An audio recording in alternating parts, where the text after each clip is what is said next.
Apa hukumnya alat musik Islami dan musik Islami? Macam mana alat musik Islami? Ini gitar yang buncitnya ke dalam Islami gitu. Kalau gitarnya rata, ini gitar kafir gitu. Mana ada alat musik Islami? Suling tak ada. Ini suling syariah, ini suling konvensional. Mana ada? Tak ada alat musik Islami. Pokoknya al-ghina mithlul kalam. Musik lagu itu macam cakap. Kalau isinya baik, ya baik. Tapi kalau isinya tak baik, maka haram. Isinya baik. Rasul menyuruh kita menyantuni anak yatim. Bagus apa tak bagus? Bagus. Maka baik religi mengingatkan pada mati. Tapi kalau sudah mengajak pada bunuh diri, ngajak berzina, maka haram. Nauzubillah. Untuk seorang suami yang mengatakan aku ingin pisah selamanya melalui WhatsApp, apakah itu termasuk talak, Pak Ustadz? Talak terbagi dua. Yang pertama talak sori. Talak sori itu jelas. Sori artinya jelas. Aku talak, kau talak. Talak itu artinya cerai, bukan ditolaknya ke sungai. Talak artinya tolak, pakai bahasa Arab. Tolak, tiga. Tolak. Tapi kan orang kita payah nyebut tolak, apa talak? Tolak artinya lepas. Engkau aku talak artinya kau aku lepaskan dari ikatan. Kalau dia ucapkan begitu, hai ibu-ibu, hai perempuan, pahami dengan baik. Kalau suamimu berkata aku talak engkau, jatuh talak satu. Jatuh talak satu. Tolak itu bagi tolak. Tolak satu, tolak dua, tolak tiga. Dia bukan metik, langsung lah. Dia manual itu. Satu, dua, tiga. Nah, tapi ada satu lagi namanya tolak kinayah. Tolak kinayah itu apa? Tolak kinayah itu pakai bahasa kiasan. Pulanglah kau ke rumah orang tuamu. Kalau ibu-ibu nanti disuruh suaminya, pulanglah kau ke rumah orang tuamu. Jangan pulang. Tanya dia, apa maksudnya itu? Kalau dia bilang, enggak ada, aku tak ada maksud, aku cuma menyuruh kau balik aja. Baliklah. Tapi kalau kata dia, maksudku aku sudah tak mau lagi, cuma aku segan aja nyebut tolak. Sebetulnya ada niat tolak dalam hatinya, maka jatuh tolak satu. Kalau sudah jatuh tolak satu, berapa lama dia masih bisa rujuk? 3 bulan. Jadi kalau jatuhnya tolak satu tanggal 20 September nih, 20 Oktober, 20 November, 20 Desember, 10 hari sebelum tahun baru rujuklah. Sebelum habis iddah 3 bulan. Tapi kalau sudah habis iddah 3 bulan mau rujuk juga, maka mesti akad nikah ulang. Cukup rukun syarat, wali harus ada, saksi ada 2 orang, ada mahar, ada ijab, ada qabul. Diakadkan balik sekali lagi macam pengantin baru dulu. Aku nikahkan engkau dengan anakku dengan mahar sebentuk cincin emas tunai sah. Itu namanya pengantin baru stok lama. Udah jelas? Insya Allah pengajian saya jelas. Ada pun orang yang bilang pengajian saya nggak jelas, tak ada duit beli paket ya. Potong-potongnya video. Orang motong ayam, dia motong video. Ustadz, saya mau tanya, di awal ceramah Ustadz mengatakan orang meninggal tidak baik, orang meninggal lama untuk dikuburkan. Bagaimana menurut Ustadz orang meninggal seorang tokoh rakyat, meninggalnya malam tapi dikuburkan esok siangnya, banyak proses upacaranya Pak Ustadz? Kalau aku baik, maka kalian menjumpakan aku dengan amal. Tapi kalau aku tak baik, maka kalian sudah melepaskan beban dari pundakmu. Aku Abdul Somad. Kalau aku mati, aku baik, cepat-cepat kalian kebumikan, itu mempercepat aku berjumpa dengan amalku. Tapi kalau aku tak baik, maka kalian cepat-cepat menghilangkan beban dari pundak. Makanya orang meninggal itu lebih cepat, lebih baik. Lebih cepat, lebih baik kuburkan. Bagaimana ini dengan tokoh masyarakat, dengan itu, dengan itu, dengan ini? Kita kan malam ini ngaji menurut Quran dan Sunnah dan fatwa para ulama. 3 yang kita ikut: Al-Quran, Sunnah, Al-Ulama warasatul Anbiya. Nah, kita kaji malam ini itu. Kita bukan ikut tokoh fulan, tokoh ini, tokoh fulan, tokoh adat, tokoh masyarakat, tokoh besi, tokoh kelontong. Ustaz, jika diperkarakan oleh Allah, jika diperkenankan oleh Allah, istri saya akan melahirkan anak, insya Allah jenis kelaminnya perempuan. Jika Ustaz berkenan, mohonlah Ustaz berikan nama. Ketahuan belum follow Instagram saya.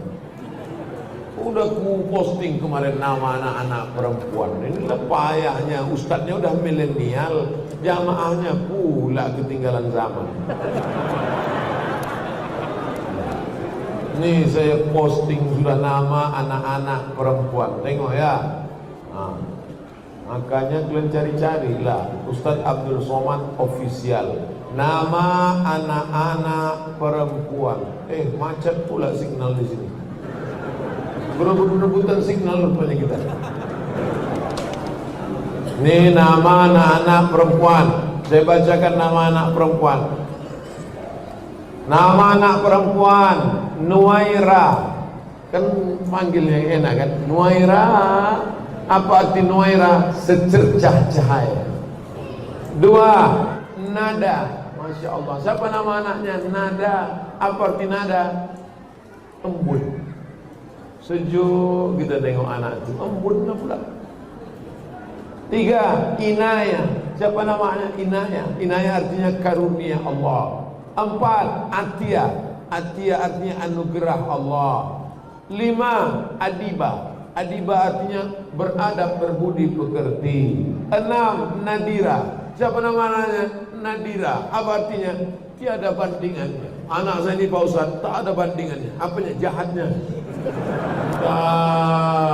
Tak ada bandingan akhlaknya, suaranya, patuhnya, taatnya. 7. Suhaila. Artinya kemudahan. Allah berikan kemudahan dalam hidupnya. Rezekinya mudah, jodohnya mudah, anaknya mudah. Nazifa. Artinya bersih. Ini anak saya Pak Ustaz. Siapa namanya? Nazifa. Masya Allah. Telinga berkurap. Betul. Naziha. Siapa namanya? Naziha. Ini anak yang terakhir. Siapa namanya? Syifa. Berapa semua anak? 9. Wah, banyak ah. Kok banyak kali anaknya? Ini Pak Ustaz 9, maknya 3. Yang 2 udah meninggal. Ibu mau marah. Nah, jelas, udah ada semua. Nama anak laki-laki Pak Ustaz. Anak laki-laki pun udah diposting juga nih. Ini nama anak-anak laki-laki. Udah. Siapa nama anak laki-laki? Pertama, Matin. Keren. Siapa nama anaknya? Matin. Matin artinya strong, kuat. Kalau saya gabung Arab dengan Inggris, mantap. Siapa nama anaknya? Matin Strong. 2. Nidal. Siapa nama anaknya? Nidal. Artinya apa? Perjuangan. Mantap. Siapa nama anaknya? Mujtaba. Mujtaba artinya manusia pilihan. Ini ada satu lagi nama anaknya, Azka Azkia. Ini gelar Nabi Muhammad. Salamu alaik Azkal Azkia. Azka Azkia, tersuci. Azka Azkia, tersuci di antara yang suci. Azka Azkia, paling takwa di antara yang takwa. Siapa namanya? Sami. Sami artinya orang agung dan mulia. Siapa namanya? Sumesi. Sumesi artinya matahari kecilku. Sebelumnya hari ini gelap aja Pak Ustaz. Sejak lahir anakku ini terang semuanya, matahari kecilku. Kenapa gelap? Berasap.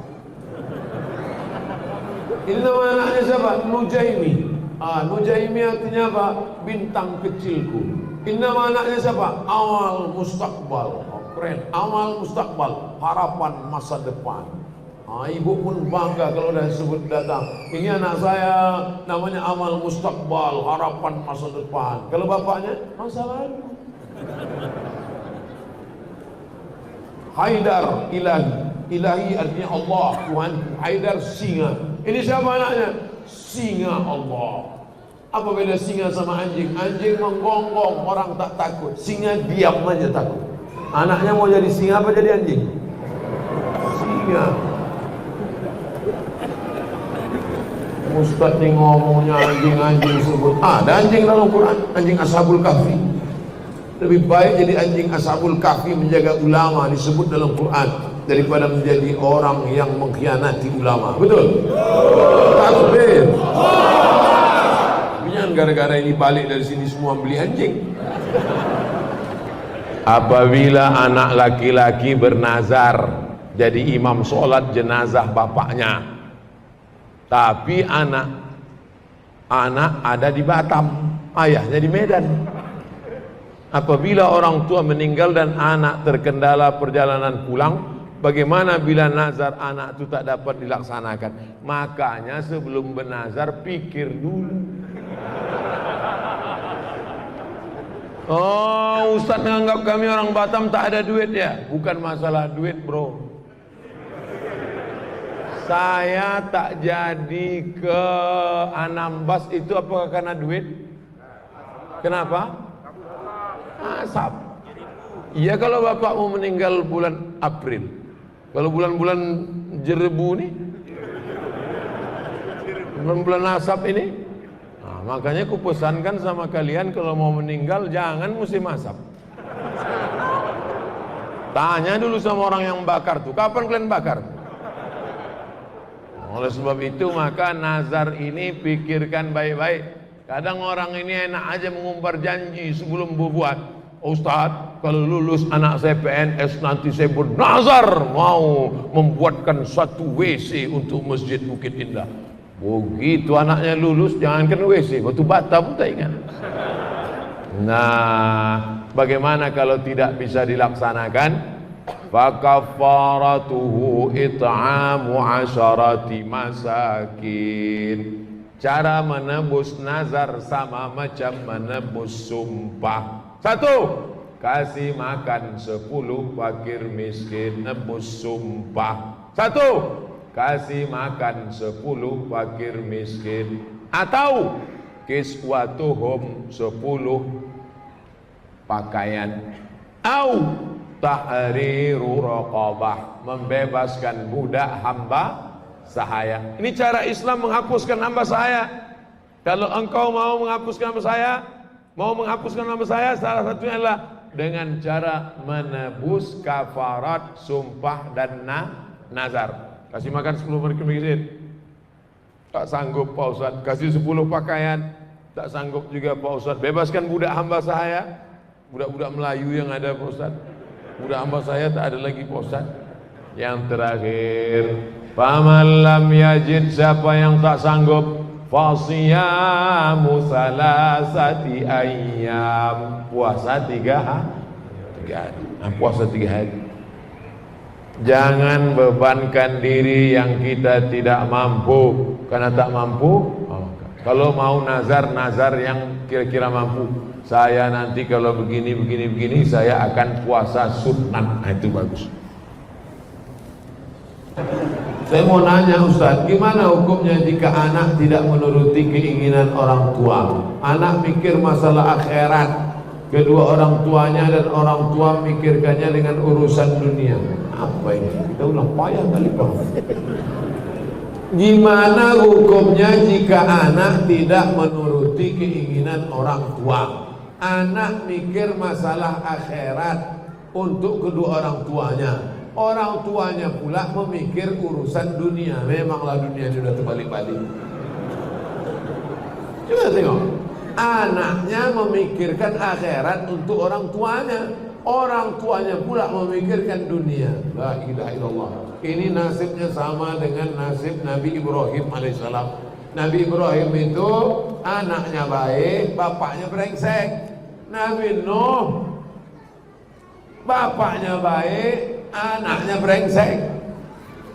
Oleh sebab itu maka kita ingin bapaknya baik, anaknya baik, insyaallah. Amin.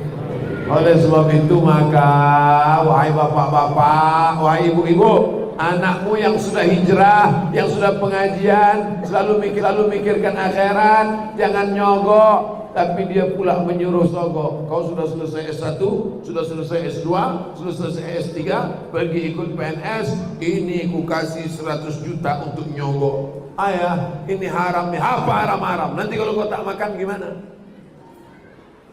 Sengaja Allah jauhkan perut lambung ini di bawah. Lambung sengaja dibuat di bawah, otak di atas, supaya jangan dalam pikiran kita tuh makan. Jadi kalau ada orang tua, kau tak usah pikir kerja, tak usah, yang penting nanti kau makan. Congkok aja nggak apa-apa, nepotisme tak apa-apa, korupsi tak apa-apa. Ini otak bapak, ini otak udang. Di situ otaknya, di situ lambungnya. Coba tengok udang, coba buka kepala udang, kan dekat otak sama lambungnya kan. Oleh sebab itu maka manusia ini dijauhkan Allah dari lambung, supaya jangan hanya memikirkan perut dan perut saja. Bapak-bapak yang anaknya sudah hijrah, mestinya kalian support anak-anak, kalian support anak-anak, bukan malah menjerumuskan anak ke dalam perbuatan dosa dan maksiat. Mudah-mudahan bapaknya taubat, ibunya taubat, insyaallah. Amin. Saya punya 3 orang anak perempuan, yang 2 orang sedang menuntut ilmu di pesantren setingkat SMA, hadiah berarti. Sebagai seorang ibu, saya selalu menuruti kemauannya dengan laundrynya, jajannya, dan keperluannya. Apakah saya melakukan hal itu benar? Karena menurut saya agar anak saya bisa fokus belajar. Tak ada gunanya ilmunya banyak, tak pandai mencuci baju. Tak ada gunanya bahasa Arabnya hebat, bahasa Inggrisnya berapi-api, hafalan Qurannya hebat, tapi mengangkat piring nasinya dari meja pun tak tahu. Ada tak orang model begini? Ada. Kami dulu di pesantren cuci sendiri, gosok. Tak disetrika apa Ustaz? Enggak. Kotak kusut tak kami peras, cuci gantung. Jadi seimbang antara dia hidup intelektual dengan bagaimana berinteraksi sosial. Kalau semua dimanjakan, makannya catering, pakaiannya gosok, sampai mengangkatkan piring nasinya pun dia tak tahu, nanti dia mau jadi apa? Dari kecil terlonjak-lonjak, sudah besar terbawa-bawa, sudah tua terubah? Tidak.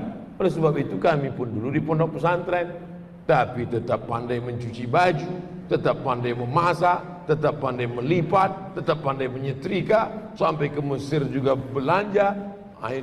Jadi pendidikan baik, tapi pendidikan juga membentuk orang berakhlakul karimah menjadi mandiri, bukan dimanjakan.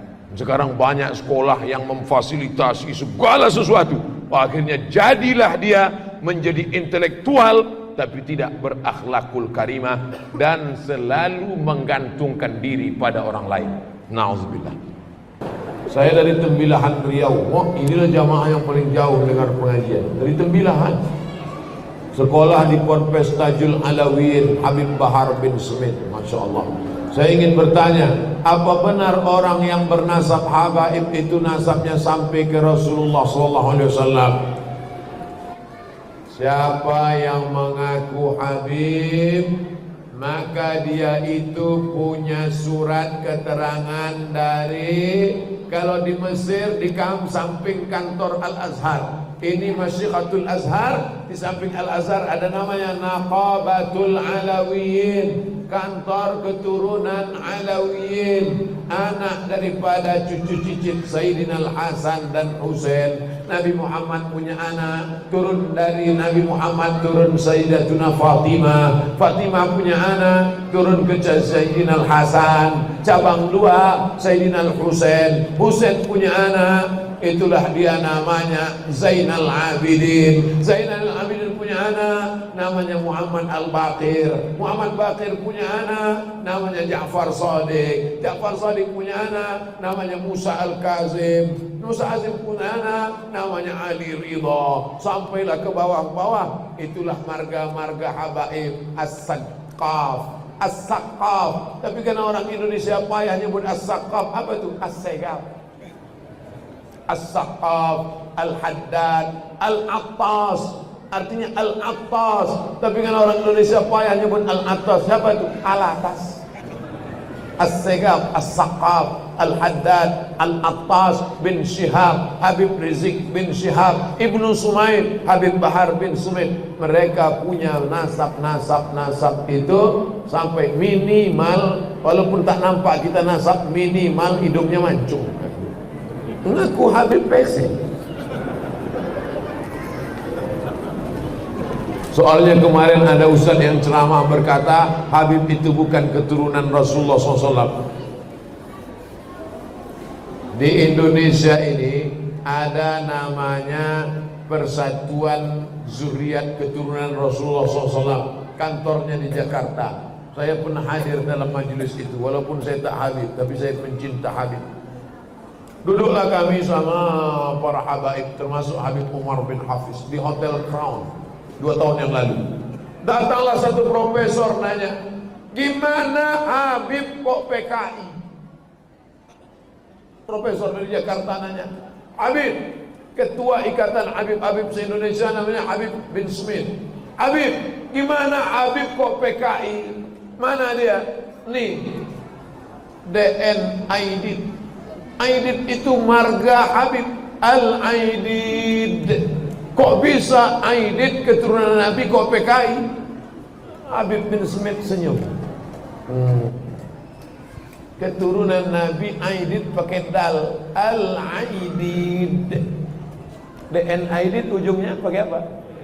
T. Aidid.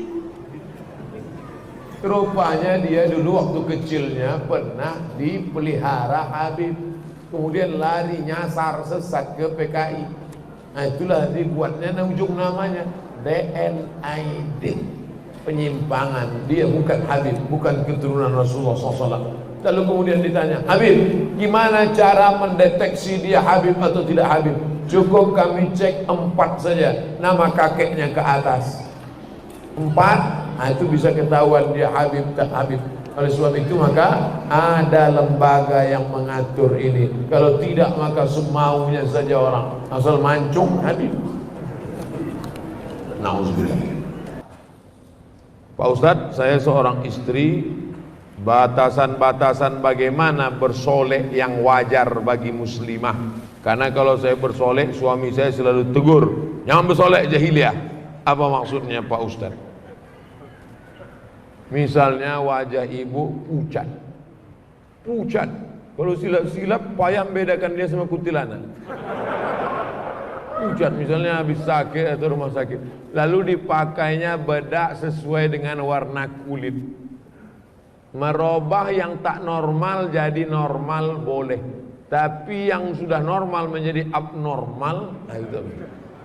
Bibir sudah biasa, dipakai sampai 2 inci. Budak putih, muka putih, tangan hitam.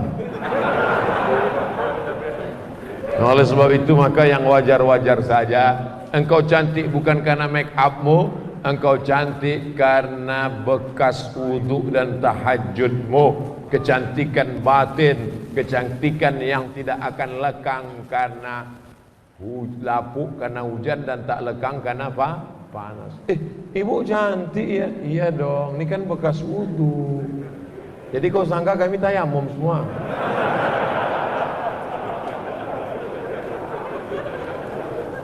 Jangan bersolek-solek jahiliyah, karena sebenarnya orang yang bersolek itu adalah dimainkan setan. Wala udillannahum, kusesatkan mereka. Wala umanniyannahum, kubuat mereka berangan-angan, berhalusinasi, berimajinasi. Aku yang paling cantik, aku yang paling mancung, aku yang paling putih, aku yang paling. Padahal orang nengok biasa aja. Berhalusinasi, berimajinasi dengan pikirannya. Oleh sebab itu maka perempuan lebih baik menutup wajahnya pakai cadar. Tapi kalau tak sanggup pakai cadar, pakai hijab. Wajahnya biasa-biasa saja.